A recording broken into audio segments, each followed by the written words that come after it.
Hello good morning viewers. வாங்க இன்றைக்கி நம்ம பார்க்க போகிறது முருங்கைக்கீரை தோசைங்க.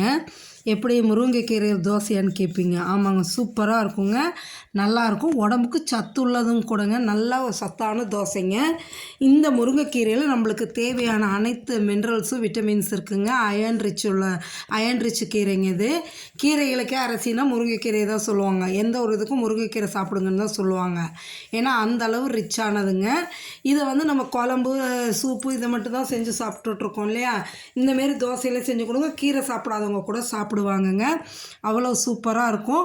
இதுக்கான ப்ரிப்பரேஷன் எப்படின்னு பாருங்களேன். முருங்கைக்கீரையை நல்லா இலையில ஆஞ்சி எடுத்துட்டு நல்லா கழுவி எடுத்துக்குங்க. நான் பாருங்கள், நல்லா கீரை எடுத்து கழுவியிருக்கேன். இந்த கீரை 4 பேர் தோசை சாப்பிட்லாங்க. அந்த அளவுக்கு நான் எடுத்திருக்கேன். இந்த கீரையோட வேறு என்ன சேர்க்குறோன்னா 2 பச்சை மிளகா போட்டுக்குங்க, ஒரு துண்டு இஞ்சி. பாருங்கள், 2 பச்சை மிளகா போட்டுட்டு ஒரு துண்டு இஞ்சி இந்த அளவு போடணுங்க. இதோட 1 ஸ்பூன் ஜீரகம் சேர்த்திக்கிங்க. சேர்த்தி மிக்ஸி ஜாரில் போட்டு நல்லா நைஸாக அரைச்சி எடுத்துக்கணுங்க. கொஞ்சமாக தண்ணி ஊற்றி அரைங்க, நிறையா ஊற்றாதீங்க. கொஞ்சமாக ஊற்றி அரைச்சி எடுத்துருங்க.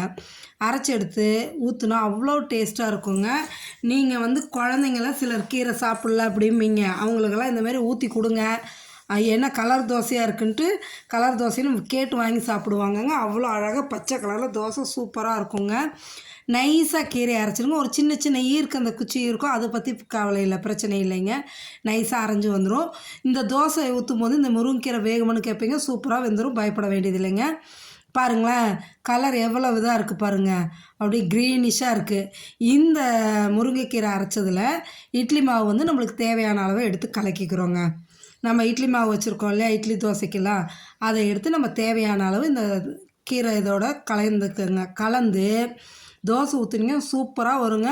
மெலிசாக முருகெல்லாம் ஊற்றி எடுத்தோம்னா அவ்வளோ நல்லாயிருக்கும். மொத்தமாக ஊற்றிக்கலாம், அது நம்மளோட சாய்ஸுங்க. ஊற்றி எடுத்து சாப்பிட்டா அவ்வளோ நல்லாயிருக்கும். இந்த தோசையில் முருங்கைக்கீரை வாசம் வருமானு கேட்காதீங்க, வாசமே அடிக்காதுங்க, முருங்கைக்கீரை வாசமே தெரியாதுங்க. அவ்வளோ அழகாக க்ரீனிஷாக இருக்கும். இந்த தோசைக்கு நான் வச்சுருக்கிறது இன்றைக்கி பச்சை வெங்காய தக்காளி சட்னியும் தேங்காய் சட்னியும். பச்சை வெங்காயமும் தக்காளியும் அப்படியே அரைக்கிறதுங்க, சூப்பராக இருக்கும். அந்த சட்னியும் நான் செஞ்சு காமிக்கிறேன், அதுவும் உங்களுக்கு ப்ரிப்பரேஷனு. இந்தமாரி தோசையை நீங்களும் செஞ்சு சாப்பிட்டு பார்த்துட்டு என்ஜாய் பண்ணுங்கள். Thank you viewers.